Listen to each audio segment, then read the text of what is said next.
Hi, everyone.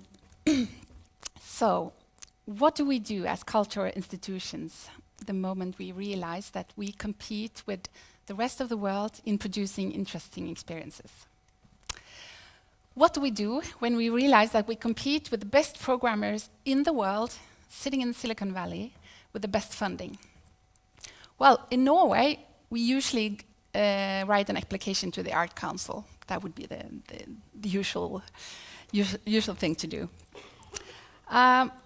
It might include an iPad, probably fixed to the wall. It might include like a representation of a masterpiece on a big wall, on a screen. And most certain it would include an app. That's like the first place to go. But I'm not sure this is the way we should work.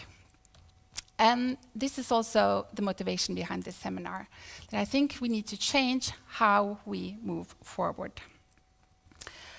And I think what is especially important is that we need to change our production models, how we produce something, because cultural institutions usually have the content and they just mass communicate it out to the world.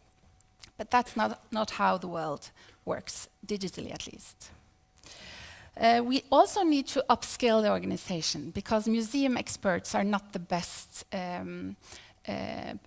persons to know how people could engage digitally. This seminar is done together or in partnership with Kulturtanken and a lot of our own collaborators and partners. And many of them will present their work here today. And I would just like to use the opportunity to thank them so much for being here today, because without them, we wouldn't be anywhere near where we are today. I would argue that the cultural institutions today is in a phase 2. The phase 1 was to repeat digitally what you did analog.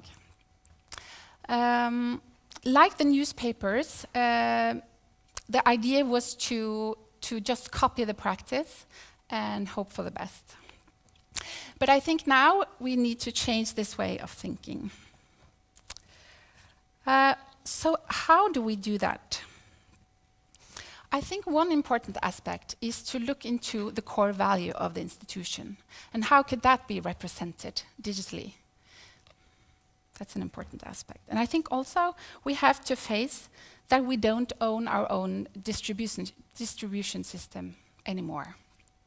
Before, we were the gatekeeper of the objects, or we are still the gatekeepers for the objects, but for the images. But today, most images are available digitally. So, in this learning process, I would argue, in this phase 1, we learned that accessibility is not art mediation. Because the thing is now, people don't have a lack of information. They don't have a lack of things to do. It's rather the opposite. You know, you have just too much information coming in. And we have to take this seriously and think, how could we feed into that situation in an interesting way? So in this sense, I think we should ask ourselves what digital first might mean for cultural institutions. We're all familiar with Netflix, for example, Spotify, but within the visual art at least, and maybe also within the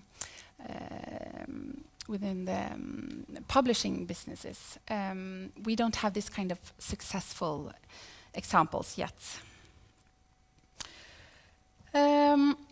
And in this thinking, we would have to reconsider what we could offer.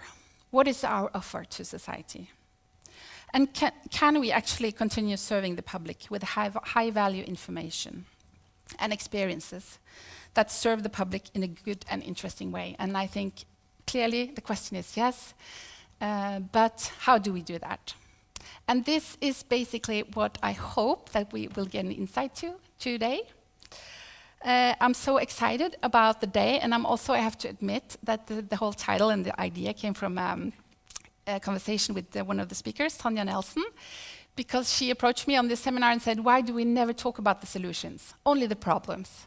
So I thought, let's do a seminar on that, and she could talk about the solutions. So I'm happy that's your job. So with no further ado, I hope the day would be promising for everyone. And again, thank you so much for coming.